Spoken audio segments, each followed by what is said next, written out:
Muito bem, muito bem. Como é bom estarmos juntos mais uma vez e com protagonistas.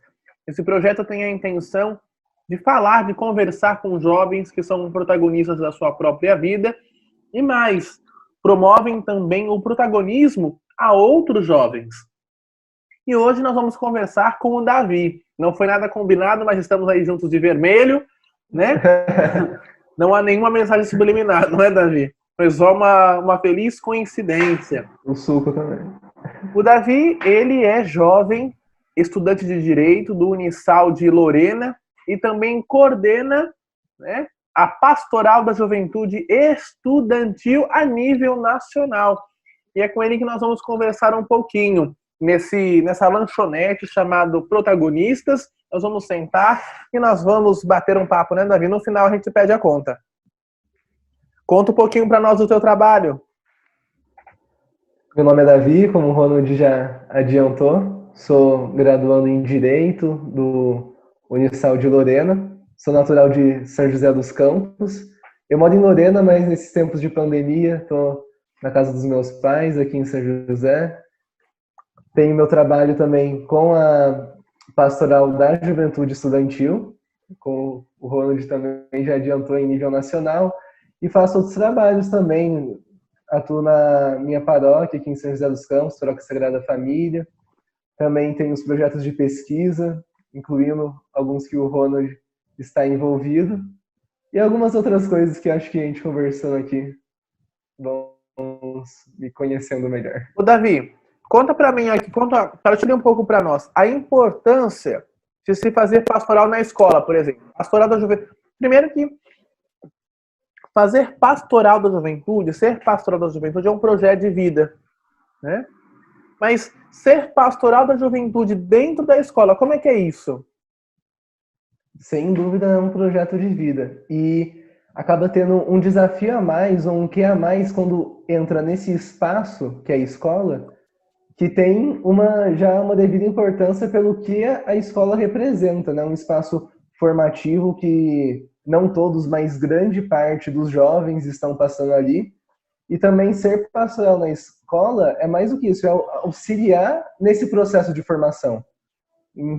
Então, nesse espaço também de convivência, nesse espaço que não seja apenas o conteúdo, mas também dar um sentido a mais, trabalhar isso com os jovens dentro da escola, um ambiente onde muitos acabam passando mais tempo até do que na própria casa, assim, no ensino médio. Veja, a pastoral da juventude estudantil, a pastoral da juventude em si, a pastoral da juventude do meio popular, são todas pastorais voltadas à igreja, né? E da igreja. Agora, como é que é essa relação, por exemplo, num mundo tão secularizado como o nosso, como é que nós falamos de pastoral dentro de uma escola secular, por exemplo? Às vezes, não vou negar, a gente encontra alguns empecilhos, algumas barreiras, mas que não necessariamente também impedem esse trabalho. Algumas escolas têm diretores, diretoras que também às vezes não aceitam e conseguem acabar barrando, mas algumas outras alternativas, algumas outras saídas, digamos assim, acabam surgindo. Tem um exemplo, posso falar da PJE de Minas, uma região onde eles não conseguiram esse espaço nessas escolas, onde que não tinha essa abertura, mas o que aconteceu? Os estudantes começaram a se reunir fora da escola. Esses estudantes, então, fizeram uma pastoral estudantil fora do ambiente escolar. Então, quando a gente diz pastoral da juventude estudantil, ela não necessariamente se restringe à escola física ali, mas todo esse ambiente, todo esse contexto também. E a pastoral da juventude estudantil, ela forma em que sentido, Davi? Porque eu vim, né? Então, eu vim da pastoral da juventude, né? E essa pastoral da juventude, ela está situada, pelo menos aqui eu vim, dentro de um ambiente eclesial, a igreja, a paróquia, né? E de lá nós tínhamos vários movimentos, várias ações, né? Tínhamos retiros, tínhamos as ações de visita aos pobres, as próprias ações sociais, né? de construção das casas, de visita aos doentes, de formação e educação à fé dos outros jovens. Como é que é isso? Como é que é, de repente, a pastoral da juventude estudantil? Porque ela tem um foco específico, né?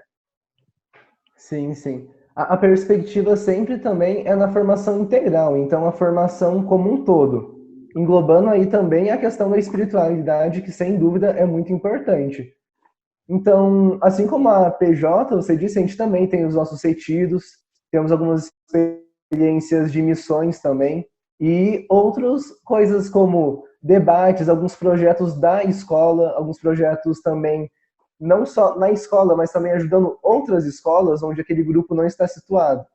Na escola onde eu vim, onde meu grupo de base, a gente fazia um projeto com uma escola onde não tinha essa estrutura de PJE, até mesmo era uma escola de ensino fundamental 1, ensino básico, mas a gente fazia esse trabalho de sair daquelas fronteiras assim e também trabalhar. E também é o nosso envolvimento com os setores juventudes também da diocese e nessa perspectiva assim, né, olhando de maneira ampla, mas sem perder o foco, pois somos pastoral. Isso é muito importante, né? Porque se a gente corre o risco às vezes de acabar indo muito nessas ações que, sem dúvida, são extremamente importantes e acabar esquecendo qual é a origem também daquele movimento, daquela pastoral, que é justamente isso. Você sabe que uma das coisas que me chama a atenção na pastoral da juventude, na pastoral da juventude estudantil, é que são jovens educando, são jovens evangelizando, são jovens dando protagonismo, possibilitando o protagonismo, lembrando o protagonismo de outros jovens. Os adultos se fazem presentes, mas eles são assessores, eles são plano de fundo. Mas quem protagoniza as ações é a própria pastoral da juventude, são os próprios jovens, né? E assim, para que nós sejamos referência para os outros jovens, a nossa vida precisa ser uma vida de testemunho. E por vezes isso é difícil. O que você acha dessa situação, dessa colocação? Com certeza. Ser pastoral é um projeto de vida, né? O interessante que você falou de protagonismo é o próprio nome, né? A pastoral é da juventude. Não é somente para a juventude ou pastoral sobre, é da juventude. Então, a juventude que constrói ela, a juventude que faz. E, claro, com os assessores que vão dando um suporte, mas também eles não tiram a pedagogia do erro, né? Às vezes a gente acaba também errando, que é natural do jovem, mas a gente vai construindo ela. E essa questão de testemunho, um projeto de vida, ele engloba muitas coisas, né? Nossas escolhas, e é a vida inteira, né? É um projeto que a gente escolhe na nossa totalidade, nossa integralidade. Então, no meu caso, eu fiz essa escolha de trabalhar, ser católico, cristão, trabalhar com a PJE, e essas escolhas vão tendo algumas consequências, elas vão tendo algumas exigências de quem assume esse projeto. Então, eu não posso ser PJE somente quando estou no grupo da PJE, ou numa reunião, ou numa ação da PJE. Eu sou PJE, assumo esse projeto aqui dentro de casa com meus pais, assumo esse projeto na faculdade, assumo esse projeto quando a gente vai no bar. Então, e às vezes isso acaba não sendo também muito compreendido, podemos falar assim, não sei se é a palavra mais correta, mas às vezes acaba não sendo entendido. E aí também, aí tá uma questão de escolher esse caminho, escolher esse projeto, que nesses momentos que não uma dificuldade, mas pode se perceber até uma oportunidade de escolher de fato esse projeto, né, de ser pastoral, onde não é um meio favorável, podemos dizer assim, acho que você me entende, mas que aí, ali, mais do que até nos outros lugares, a gente tem que assumir essa escolha e as suas consequências. Davi, é difícil ser jovem de igreja hoje? Depende. Mas depende da perspectiva, de fato. Tá, Se. então eu vou melhorar minha pergunta. Tá. É difícil ser jovem de igreja e de pastoral hoje? Então, é difícil se você entende que vão acontecer, né, nesse percurso barreiras, vão acontecer algumas dificuldades, mas se você tem um horizonte, né, sabe o seu propósito, sabe onde você quer chegar e tudo isso fez você assumir aquilo, eu diria que não é difícil. Não vou mentir que também são mil alegrias, a gente não tem dificuldades, né? Mas é uma escolha feliz, podemos dizer assim, é uma escolha que você faz, você assume e vai seguindo. Poderia perguntar para você, né? É difícil ser religioso? Você pode falar mil e uma dificuldades que aparecem, mas você tem um horizonte além. Posso estar errado, né? Me corrija. Mas você olha ali além, então tudo aquilo vai ajudando a dar sentido, aquilo vai dando a motivação. E no caso, ser cristão, ser igreja e ser pastoral, isso aí constrói um sentido que é maior do que essas dificuldades que vão aparecendo. Então, a pergunta é difícil? Sim e não, nesse sentido. Sim, porque aparecem dificuldades, e não porque com certeza vale a pena, é uma escolha que se faz e recomendo. Você falava assim, é difícil ser religioso? Virei o jogo agora, fazer uma pergunta para você. Eu gostei da pergunta. Na realidade, é até difícil de responder a pergunta. Sabe por quê? Ser religioso e ser salesiano é difícil. Não é fácil. Sabe por quê? Porque o carisma salesiano, ele é um carisma comprometedor e é um carisma que precisa ser muito bem entendido. Porque se não bem entendido e bem assimilado, dá caca depois. Porque nós salesianos, nós precisamos estar nós vivemos numa linha muito tênue entre o sagrado e o profano. Né? A nossa espiritualidade, ela é a espiritualidade do ordinário, é a espiritualidade do dia a dia, né?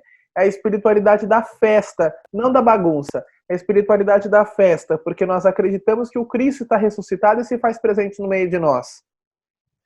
Mas nós estamos no meio dos jovens e nós somos jovens também, né? E por um exemplo, eu estou no meio dos jovens que bebem, eu estou no meio dos jovens que, no meu caso específico, né, que mexem com drogas, são dependentes químicos. Eu trabalho com jovens universitários também. E é interessante que você está com eles, mas não pode ser um deles. Você precisa ser referência. Por isso que eu perguntava se é difícil ou fácil. E isso se perpetuou dentro de um projeto de vida.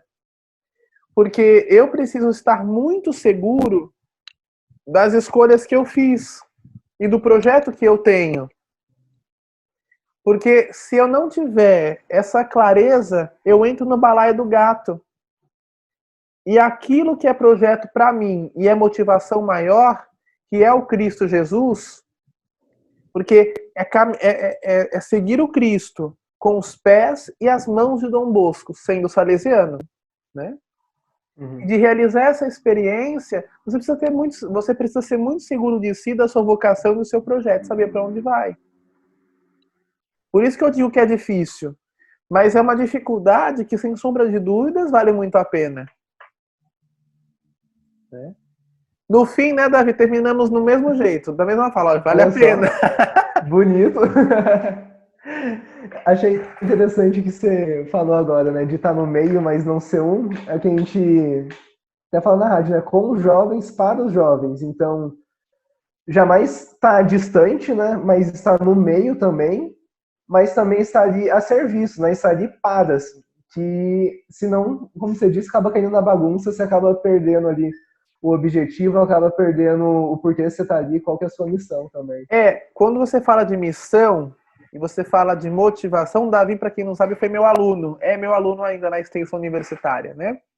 Das duas extensões universitárias que eu coordeno. Mas uma coisa que eu sempre pergunto, sempre na primeira aula, qual é a sua motivação? Isso precisa ser o nosso horizonte. Sabe por quê?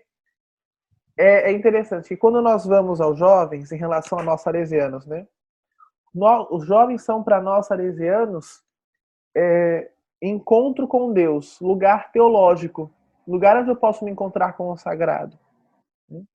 Essa é a minha motivação como religioso. Se não for isso, dá problema. Né? E aí, a gente precisa ter muito claro, né, Davi, enquanto motivação, por exemplo, em relação à pastoral. Quando eu vou propor um grupo, quando eu vou propor uma ação, quando eu vou propor uma colaboração, enfim, quando eu vou construir um reino, eu preciso saber qual é a minha motivação. Aonde está alicerçada essa minha motivação?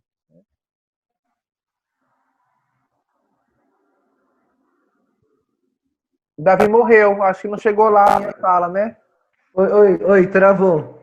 Travou um pouquinho. Travou. Geralmente a vida trava também de vez em quando, né, Davi? Voltei. Você pegou o que eu disse? Isso, mas já tá voltando aqui o áudio, estão ouvindo. Você pegou o que eu disse? Da motivação, que a gente tem que ter ela muito bem clara, foi isso? Isso. Nós precisamos ter ela muito clara, porque senão, quando nós chegamos no nosso objeto de missão, dá problema. E aí, eu preciso lhe fazer uma pergunta para eu entender. Dizem que a pastoral da juventude está morta. Se não está morta, está morrendo. Como é que é isso?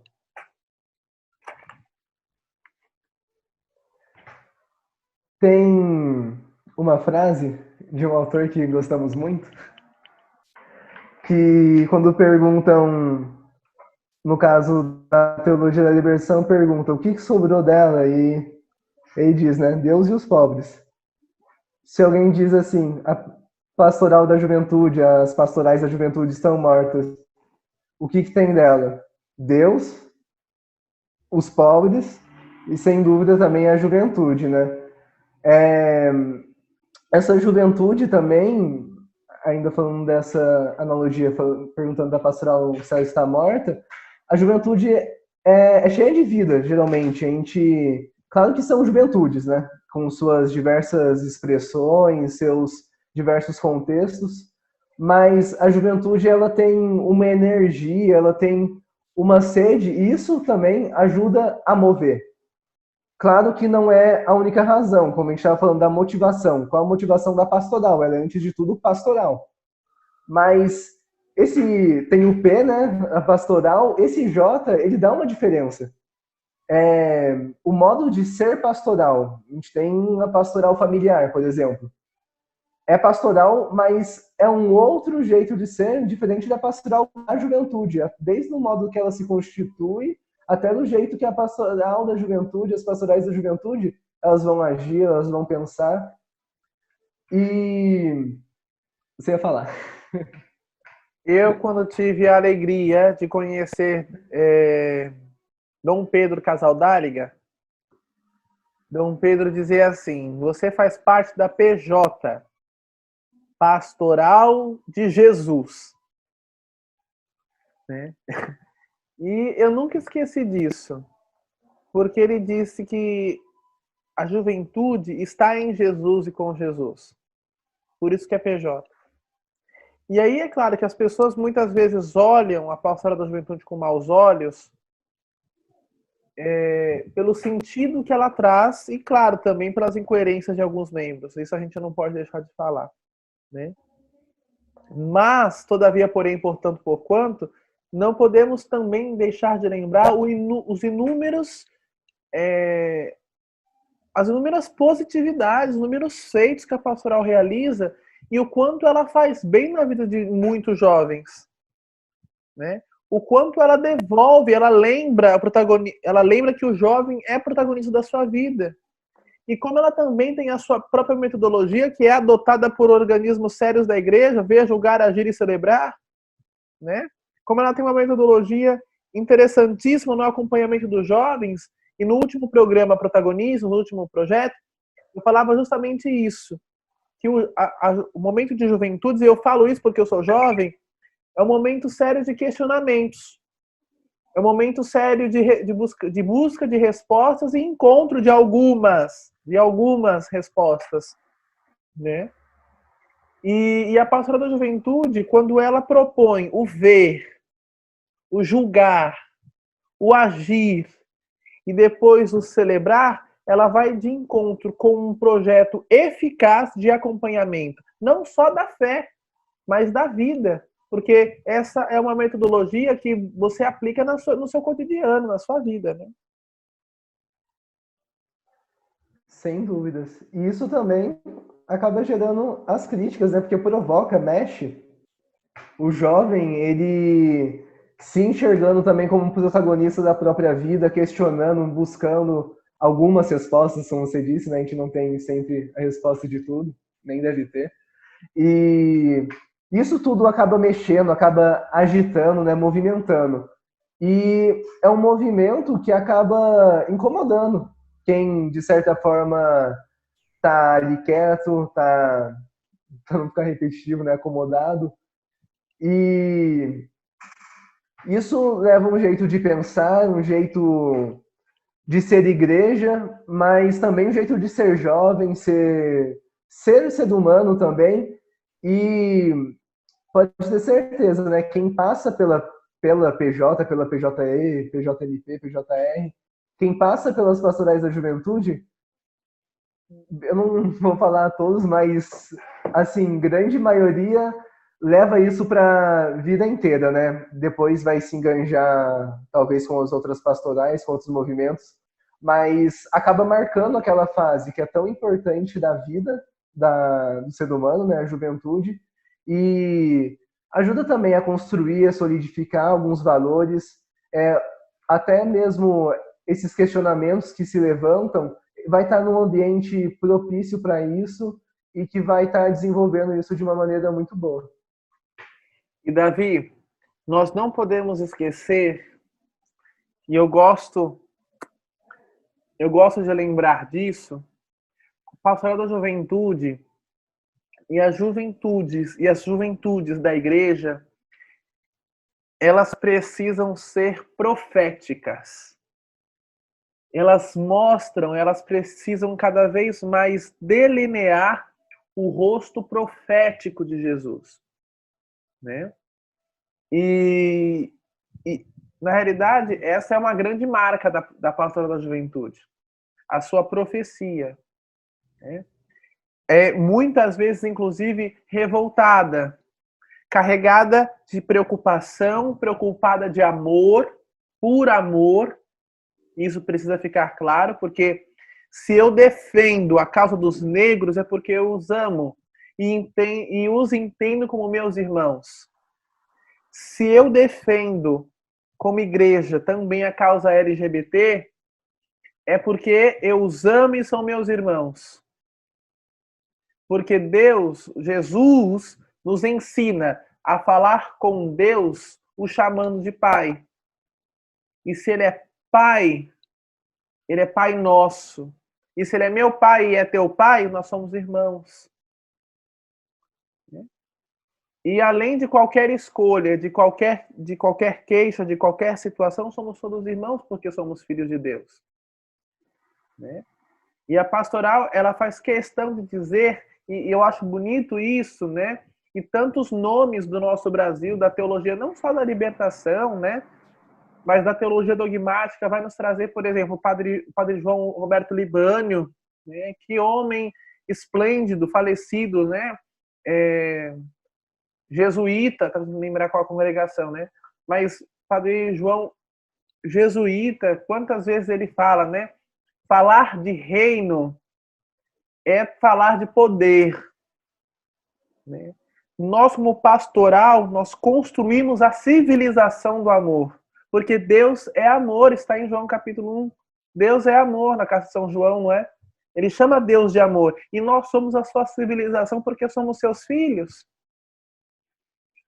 E a pastoral faz questão de lembrar isso. E é por isso que talvez isso machuque tanto alguns fatores da igreja, né? Mexa em alguns quartos da igreja, justamente por alguns setores, justamente por isso, né? E isso é muito interessante. Isso é muito interessante. Eu achei legal o que você falou da revolta, né? Assim, às vezes que isso acaba, volta e vez, né? Acaba se manifestando no jovem, né?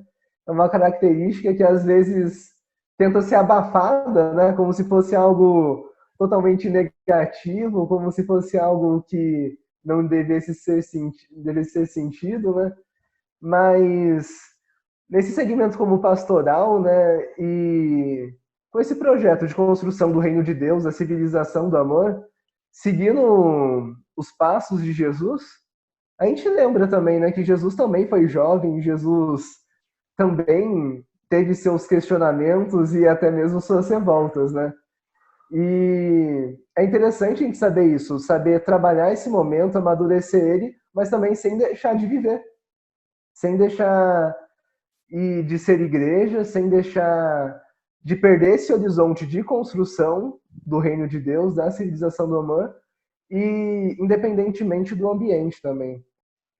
Você sabe, Davi, que em 2011 eu participava do DNJ e Dom Jacir Francisco Braido, bispo diocesano de Santos na época, hoje é Dom Tarcísio Escaramuça, mas na época Dom Jacir na sua homilia, olha como me marcou, né? Em 2011, Dom Jacir falava assim, sabem por que nós não temos na Bíblia, na Sagrada Escritura, não se fala da juventude de Jesus? Porque o jovem Jesus está aqui na minha frente. E a Sagrada Escritura é construída cotidianamente na vida de vocês. O Jesus jovem é cada um de vocês, jovens que estão aqui. Nunca esqueci isso. Né? Profundo. Vocês são o rosto jovem. Vocês são o rosto jovem. O rosto de Jesus jovem. Por isso que não está na Bíblia, porque esse momento a Bíblia se faz vida aqui. Achei isso forte, porque é verdade. Quando nós sabemos para onde nós vamos, né, quando nós temos muito claro que o projeto de Jesus também é o meu projeto, a própria vida jovem de Jesus se faz por meio da minha. Se faz por meio da minha. E eu preciso lembrar do nosso querido profeta, catequista, Padre Zezinho, né? Naquela música Galileu lá, nem sei o nome da música direito, mas ele diz assim, que Jesus, ele morre porque ele mexe na posição de privilegiados. Né? E Santa Catarina de Sena vai dizer, se for da vontade de Deus, que os jovens toquem fogo no mundo. A vida dos jovens precisa ser uma vida de profecia. Oxalá que seja a profecia do reino, não é? Amém. Foi uma oração, acho que a nossa conversa. Olha, né? Com certeza. Né? Falar de coisa boa, falar de construção. E é uma construção, né, Davi? É uma construção que não termina. Na realidade, termina quando Jesus volta. E como nós estaremos, enquanto jovens, enquanto civilização, enquanto seres de unidade, quando Jesus voltar? Né? Essa precisa ser a nossa pergunta. Diga. Você falou dessa construção que não termina, né? Hoje, agora um pouco mais cedo na catequese, para quem está assistindo também sou catequista, né? Na pastoral da universidade, né? Eu falava que o projeto de vida do cristão, né, a construção do reino de Deus. E por ele saber que aquilo é tão bom, ele não se contenta em esperar. Ele quer, a gente já vai tendo uma, me fugiu a palavra, um prelúdio, não sei. A gente já vai construindo ele aqui na Terra e vivenciando ele, aos poucos, né? Então, por exemplo, quando o Ronald fala do trabalho com os jovens em situação de conflito com a lei, aquilo também já é construção do reino de Deus. A gente já está começando a viver. Quando a gente fala aqui de pastoral da juventude estudantil, né, na escola, aquilo também é construção do reino de Deus e a gente já vai vivenciando um pouco daquilo aqui na Terra e aos poucos, sempre tem algo a mais, a gente sempre vai fazendo, né, quase um trabalho de formiguinho, assim, né, que a gente vai construindo de pouquinho em pouquinho para que depois a gente consiga, né, vivenciar ali na plenitude e ter uma vida em abundância para todos. Me desculpa, Davi, me deter nisso. Você estava falando, eu estava pensando aqui. Pode ser que os nossos jovens hoje não entendam mais o valor de serem profetas, né? Eu acho que nós jovens estamos muito calados. Como cristãos católicos, nós não podemos perder o sentido da profecia, porque isso é uma marca, né? Diante desse governo que nós vivemos, diante dessa política que nós temos, diante da sociedade que nós vivemos, nós não podemos nos calar, né? Tem uma música que diz assim, eu não sou cantor, né? Mas tem uma música, hoje eu tô poeta. Tem aquela música, se é mesmo que eu pensei. Se calarem a voz dos profetas, as pedras falarão. Se fecharem os poucos caminhos, 1000 trilhas nascerão. E é justamente isso, né? Se fecham os caminhos, nós jovens precisamos ter a audácia de fazermos trilhas, de abrirmos novas possibilidades, porque o nosso olhar é novo e não corrompido. Você ainda comentou dessa situação? Essa semana mesmo eu estava lendo um texto e não exatamente sobre isso, mas trazendo para a nossa situação de hoje, né? Que com pandemias, questões políticas, né? Muitas vezes a gente acaba desanimando de algumas questões, né? Sendo até pessimista, olhando, mas uma marca do cristão também é esse otimismo, né? Não infantil ou iludido, assim. Um otimismo concreto e aquela esperança, né? Esperança que é ação, né? Esse esperançar. E onde eu estava lendo, falava assim, que nesses tempos que surgem algumas dificuldades, algumas restrições, a gente surgem não uma nova teologia, né? A gente está falando de pastoral, uma nova pastoral, mas sim um desdobramento, um novo jeito de ser pastoral diante dessas condições que a realidade impõe para a gente, né? No caso da pandemia, a gente não está saindo, né? Evitando ao máximo, né? Dentro das necessidades e tudo mais, o contato social, mas não por isso a gente deixou de ser igreja, deixou de fazer igreja, né? Podemos dizer assim. E também a gente não pode deixar de ser profeta, de anunciar, de construir o reino, né?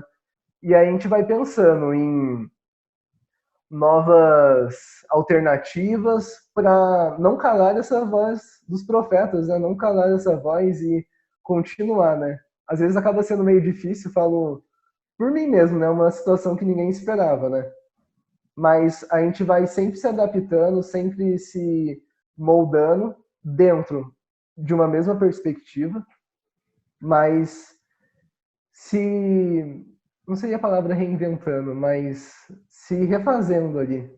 Essa questão da pandemia, de fato, nos pegou de surpresa, né? Mas A humanidade se reinventou a partir de onde mais de 90% dos jovens se encontram, que é a internet, que são as redes sociais. O mundo se inventou e se aproximou de onde os jovens estão. Olha que interessante. Porque eles foram descobridores, nós fomos descobridores de novas terras, de um novo continente, já diz o Papa Bento XVI. Isso é interessante. Nós não podemos perder nunca essa certeza, né? De que nós somos, por excelência, nós salesianos, porque Dom Bosco foi audacioso e sonhador. Nós somos filhos da audácia e do sonho. Mas o jovem, por excelência, ele tem o sonho dentro de si e tem a audácia que o move. E isso jamais pode ser apagado. E, claro, o sentido de comunidade. Hoje vivemos com tantos individualismos, não é? Mas o próprio Dom Helder Câmara, não é uma fala dele, mas ele usava sempre, né? Sonho que se sonha só, continua sonho. Mas sonho que se sonha em conjunto se torna realidade. E antes de pedir a nossa conta, Davi, já lhe agradecendo pelo carinho de estar aqui hoje, viu? Partilhando um pouco da vida, partilhando um pouco da igreja, partilhando um pouco do que é ser pastoral, né, juvenil hoje. Quero ler um pensamento, e assim nós finalizamos, porque eu pago a conta, do padre Hilário Dick, um símbolo para nós jovens de pastoral, um símbolo para a igreja latino-americana, né? Ele diz assim: apesar de a profecia levar muitas vezes à morte, não há profecia que não seja poética. E isso, a poesia, ela nos move. A poesia, ela nos move. Porque com a sua vida, o próprio Jesus foi poeta. Na criação, Deus se fez poeta, né, para criar tudo isso. E a poesia, ela também é denunciativa. A poesia é uma forma artística de também me colocar no mundo. Que nós jovens não percamos essa certeza de quem somos, das motivações que nos movem e, sobretudo, de o quão responsáveis nós somos pela construção da civilização do amor. Muito obrigado a você que nos acompanha e também ao queridíssimo Davi. Eu que agradeço. Muito bom.